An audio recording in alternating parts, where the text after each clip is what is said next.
aqui, efetivamente, senhor presidente, o novo sistema partidário brasileiro, manifesto na restauração do espetáculo das grandes convenções partidárias do Brasil. A vocação e a capacidade do MDB para governar, nós podemos enunciar com segurança, porque não há partido nenhum nesse país que tenha os quadros, as lideranças.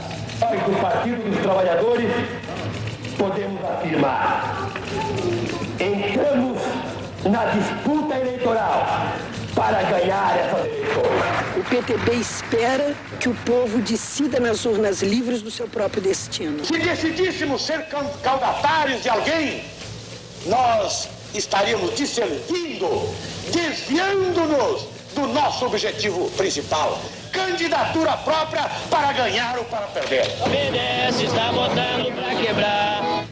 Em cada canto do Brasil, o bumbo está marcando o ritmo na festa das convenções. O país prepara-se para eleger, pelo voto direto, em todos os estados, seus governadores, senadores, deputados federais, deputados estaduais, prefeitos e vereadores. Os candidatos se aglutinam em 5 partidos, com tendências que vão da democracia de centro ao socialismo.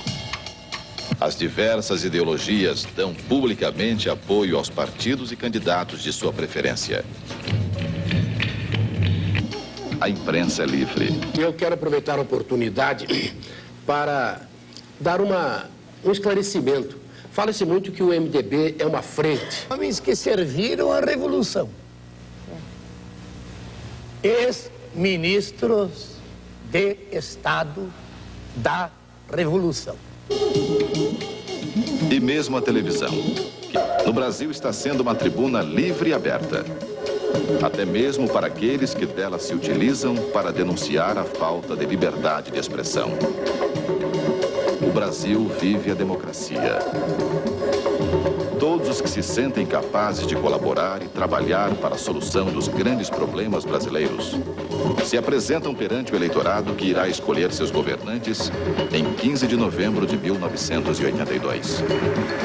Essa é uma conquista de todos os brasileiros. Mas existe um homem que, mais do que todos os outros, colocou seu empenho pessoal e sua energia na realização deste projeto político. E dele jamais se desviou. Mesmo quando eram mais fortes os fatores adversos à sua concretização.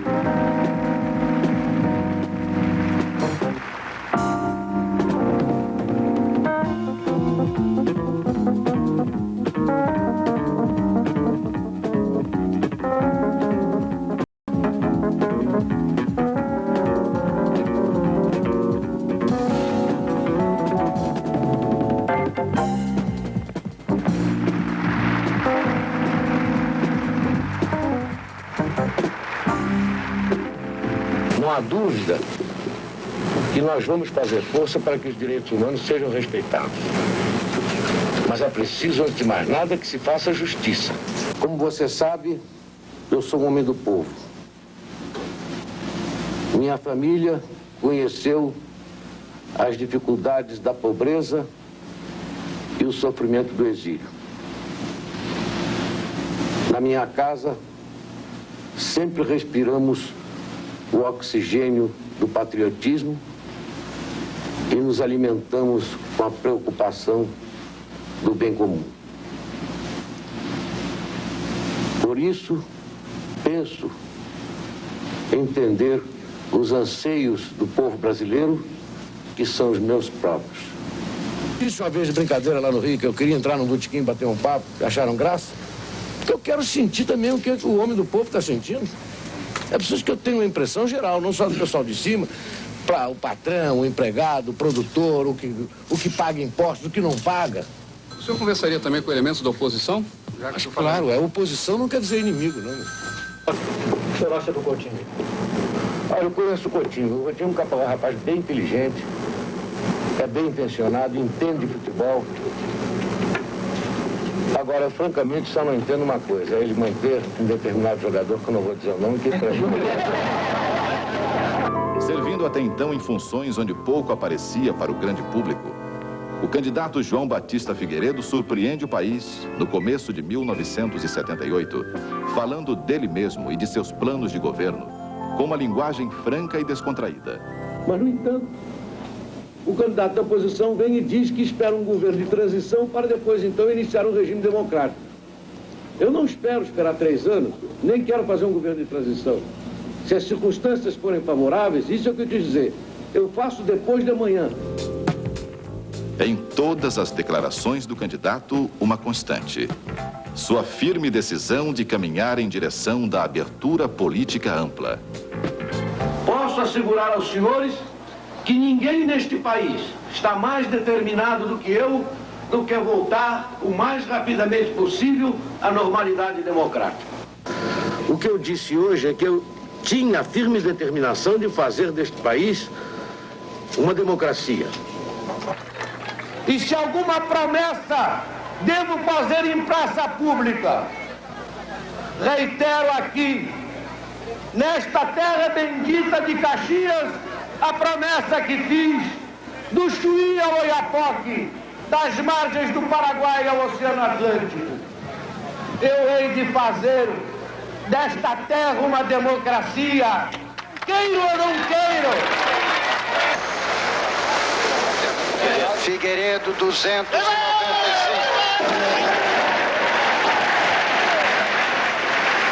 Reunido em 15 de outubro de 1978, o Congresso elege João Batista de Oliveira Figueiredo o 30º presidente da República, com 355 votos contra 226, dados ao general Euler Bentes, candidato da oposição. General João Batista de Figueiredo, 355 votos.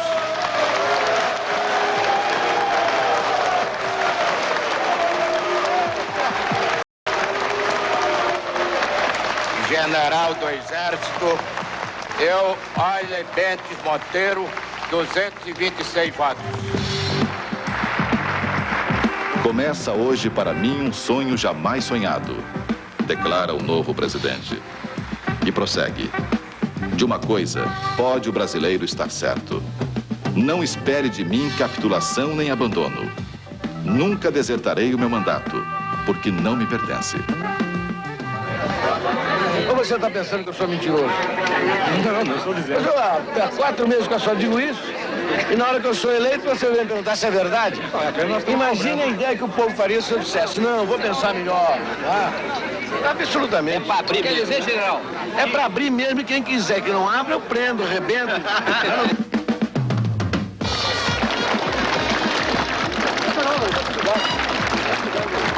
Ele está caminhando agora os últimos metros antes de tomar posse como presidente da República do Brasil. O general Figueiredo foi recebido na porta do Congresso por políticos da Arena e do MDB. No plenário da Câmara já estavam todos os convidados. Nas primeiras filas, as delegações estrangeiras e o novo ministério. O general Figueiredo fez o juramento constitucional. Prometo manter, defender e cumprir a Constituição, observar as leis, promover o bem geral e sustentar a união, a integridade e a independência do Brasil.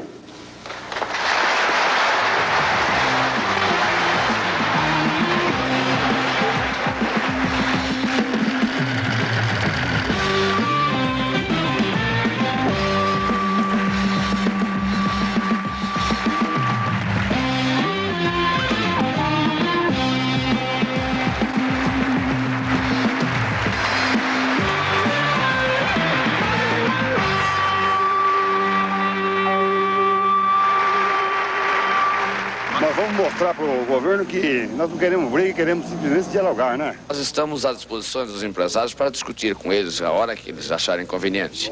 E a volta dos trabalhadores depende dos empresários, não de nós. Nos primeiros 45 dias, o governo Figueiredo teve diante de si mais de 100 greves, reivindicando melhores condições de trabalho e salários mais altos. Era o prenúncio dos grandes problemas que ele teria em seu mandato. A revogação dos atos institucionais e o restabelecimento do habeas corpus, os primeiros passos para a redemocratização plena do país, possibilitaram o afloramento de justas pressões sociais, que não podiam ser ignoradas. João enfrenta os distúrbios que todos achavam intransponíveis com energia e serenidade, assegurando o diálogo. A Polícia Militar me autorizou que eu deixe os senhores permanecerem nesta praça, e esta praça será o lugar dos senhores.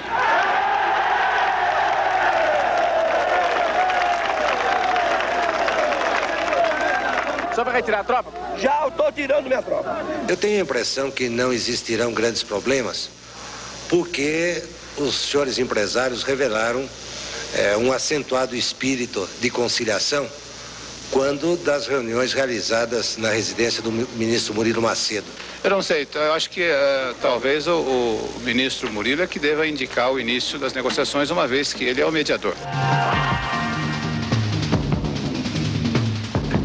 Já prometi e reitero aqui aquilo que afirmei anteriormente. Não haverá represálias, não haverá demissões em massa e serão realmente bem recebidos. As greves do ABC Paulista contaram com a pronta ação do novo governo, que se colocou como mediador entre patrões e empregados. Mas a situação exigia medidas mais realistas, e entre elas, a instituição do reajuste semestral dos salários.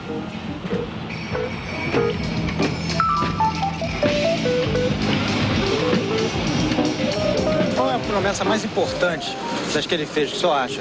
Eu acho que é justamente a abertura geral, a democracia, a anistia.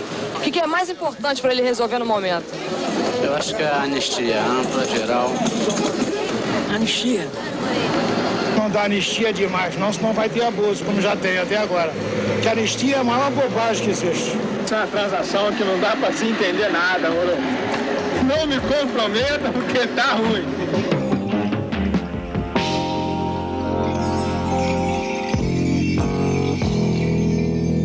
No campo político, o projeto da abertura exigia continuidade, mas seu passo principal, a anistia, estava sendo retardado no Congresso.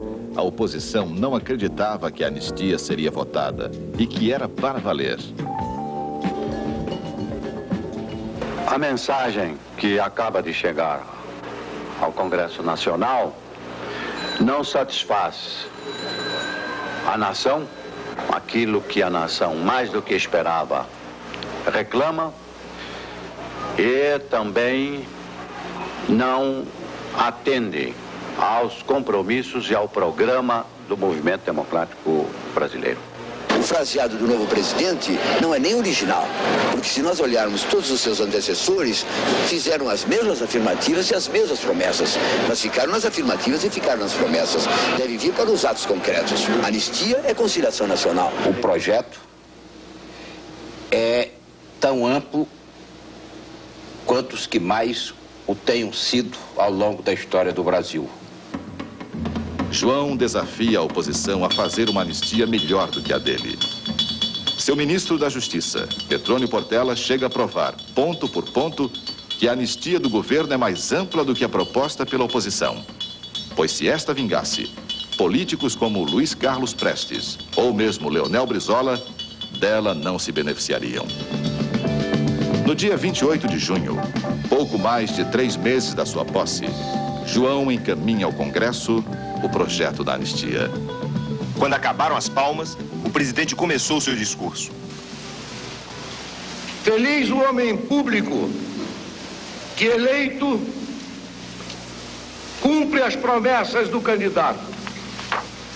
E definiu, então, a abrangência do seu projeto de anistia. Na sua amplitude, o projeto restaura os direitos políticos suspensos. Reintegra na vida partidária todos os que dela haviam sido afastados por crimes políticos. A lembrança do pai no exílio emocionou o presidente e provocou palmas. Vise Senti na minha própria família o amargor de ser órfão de pai vivo.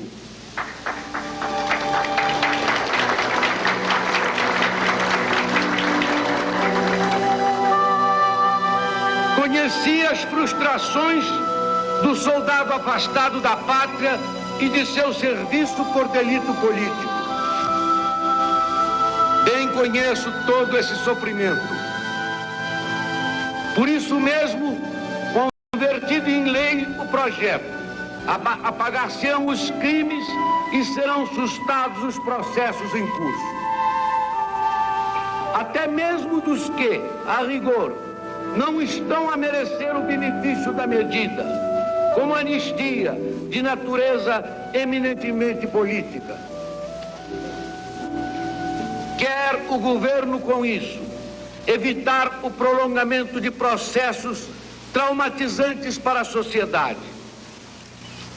Certos eventos, melhor silenciá-los em nome da paz da família brasileira.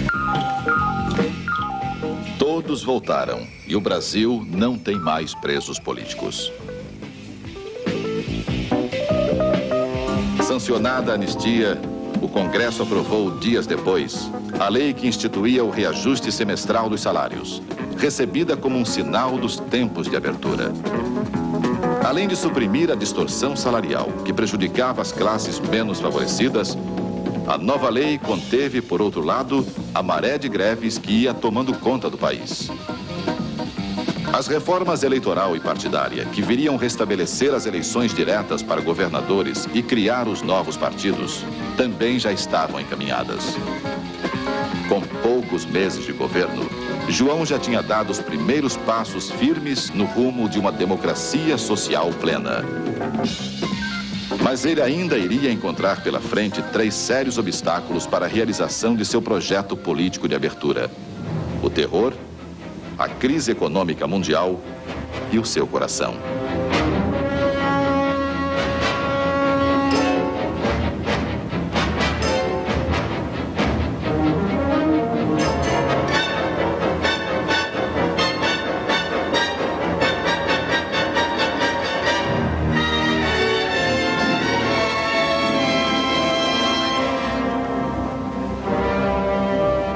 Entre 1980 e 1981, atentados à bomba na Ordem dos Advogados do Brasil, na Câmara Municipal do Rio de Janeiro e no Rio Centro, além de uma série de explosões em bancas de jornal, procuram criar um clima de insegurança, tirando o país da normalidade.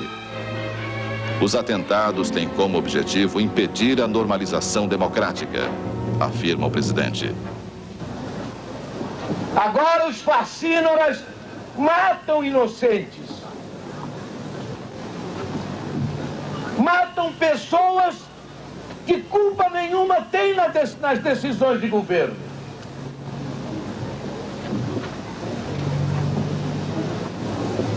Se querem encontrar culpados para as dificuldades por que passa a nação, que busquem aqueles responsáveis como eu.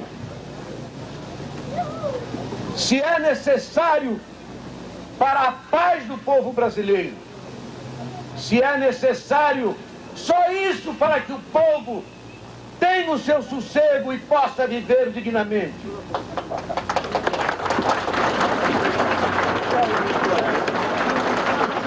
Eu peço a esses fascínoras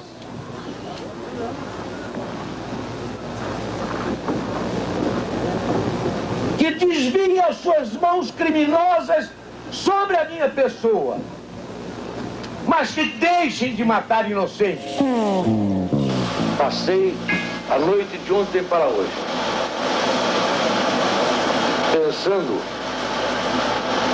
em como fazer do nosso partido um instrumento de combate à violência,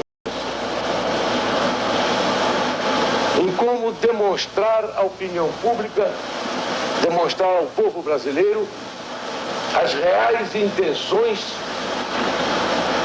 do governo e do partido. Em como estamos dispostos a não nos desviarmos daquela linha que inicialmente nos traçamos. de levar o país à normalidade democrática, a despeito de 4, 20 ou 1000 bombas que atirem na nossa cabeça.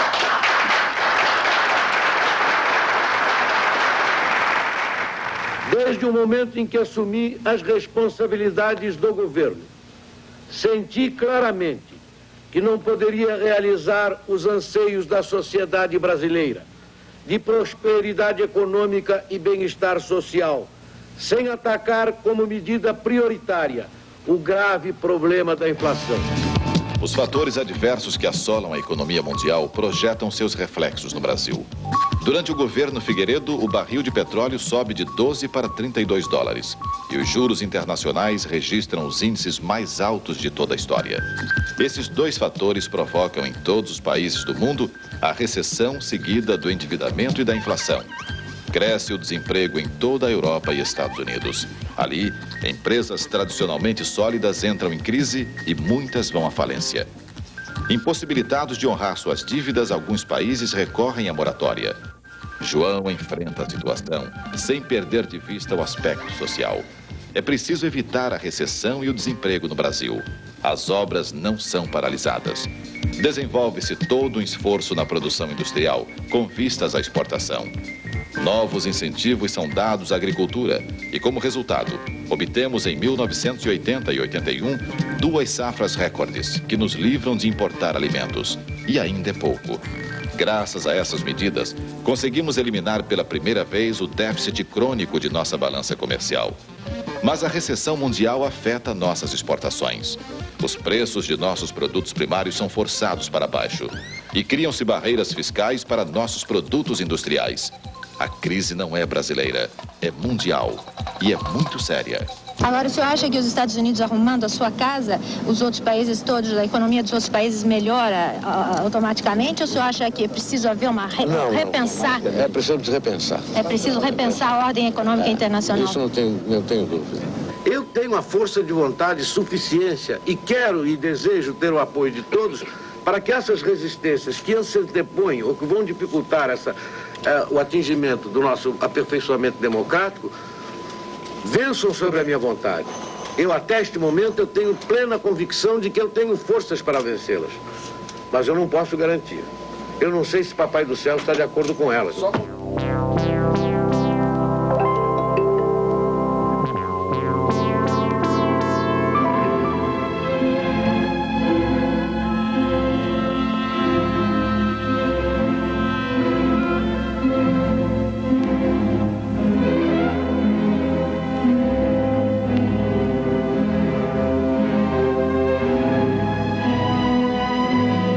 Naquela manhã, o programa tinha sido exaustivo e João retornou por volta das 13 horas para a residência oficial da Gávea Pequena, onde faria um ligeiro descanso. Pouco antes do almoço, fez ginástica e, ao sentar-se à mesa, sentiu os primeiros sintomas de anormalidade em seu estado físico.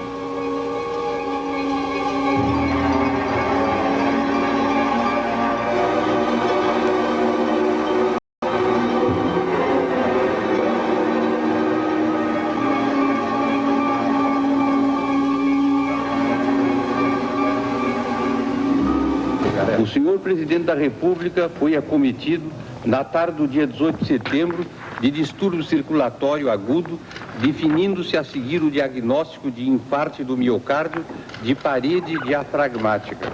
As condições clínicas gerais do paciente são satisfatórias e a evolução vem seguindo o curso natural da doença sem qualquer tipo de complicação. O tratamento exige repouso por prazo estimado de até 8 semanas. Em face dos termos desse laudo, o vice-presidente da República, Dr. Antônio Aureliano Chaves de Mendonça, assumirá quarta-feira próxima, dia 23. Assumo a presidência da República nos termos da Constituição. O tempo chuvoso no Rio hoje encurtou o passeio do presidente João Figueiredo pelos jardins da Casa da Gávea Pequena, seu exercício diário. Os exames médicos feitos pela manhã mostram um aumento da capacidade respiratória do presidente, o que os médicos atribuem ao fato do paciente ter deixado de fumar. O O presidente João Figueiredo continua se recuperando bem aqui na residência oficial da Gávea Pequena. Agora há pouco, o porta-voz da presidência, Flávio Safa, disse que o presidente deixará o Rio na próxima quarta-feira pela manhã e que ele deve embarcar de Brasília para Cleveland em um jato civil no final do sábado, dia 17, ou na madrugada de domingo, dia 18. O presidente João Figueiredo fará a cinecoronariografia, o exame de seu coração, com anestesia local. Os resultados da cinecoronariografia ficarão prontos no mesmo dia. Esse exame demonstrou que não há lesão que indique necessidade de tratamento cirúrgico. Sendo, pois, muito lisonjeiras as condições atuais de sua convalescença, sem complicações, foi considerado Sua Excelência como apto para retornar às suas atividades dentro do prazo de 3 a 4 semanas. Eu queria que ele não fosse, precisava que ele não fosse operado. Isso é muito importante para todos nós. Por quê? Muito importante para o Brasil, Santos. Ele representa tanta coisa. Não é? O que você acha que seu irmão representa hoje para o país? A garantia da democracia. Alguns chegaram até a dizer que a mão que eu oferecia era a mão direita, que era uma mão falsa porque eu era canhoto. A esses eu estendo agora a minha mão canhota na última oportunidade que tenho. Aqueles da oposição que me apresentam apenas generalidades, me apresentam apenas objetivos longínquos a alcançar, que são os meus também. Como é preciso trazer felicidade ao povo, é preciso melhor distribuir a renda, é preciso alterar o sistema econômico do país, é preciso alterar o problema previdenciário, é preciso dar um fim aos descalabros e à corrupção, mas nenhum deles me trouxe uma proposta concreta. O maior eleitor da oposição no momento é o custo de vida e a inflação. Mas apesar dela, da inflação, apesar dele, do custo de vida, apesar de sabermos da sobrecarga que isto traz ao governo num ano de eleição, o governo vai persistir enquanto eu for presidente, na determinação obstinada de obter a normalização democrática do nosso país. O problema tem que ser enfrentado de perto. Parabéns pela sua atitude, presidente. Não, a gente admite tudo. A gente admite o protesto, admite a divergência, admite até o protesto veemente, mas a ofensa eu não admito. Eles ofenderam os meus brios. E eu deixei de momentaneamente ser presidente para ver se eles eram o povo unido. O povo unido é esse que está aqui, não é aquele pinguinho de gente que está ali. De peito aberto, enfrentando desafios e desaforos. Este é o João. Um brasileiro que prometeu anistia e a volta dos caçados. E cumpriu. Que prometeu o pluripartidarismo. E cumpriu. Que prometeu eleições livres, e elas vão ser livres para mais de 50 milhões de eleitores em 15 de novembro. Prometeu eleições diretas para governos estaduais, e elas vão ser livres e diretas pela primeira vez desde 1965.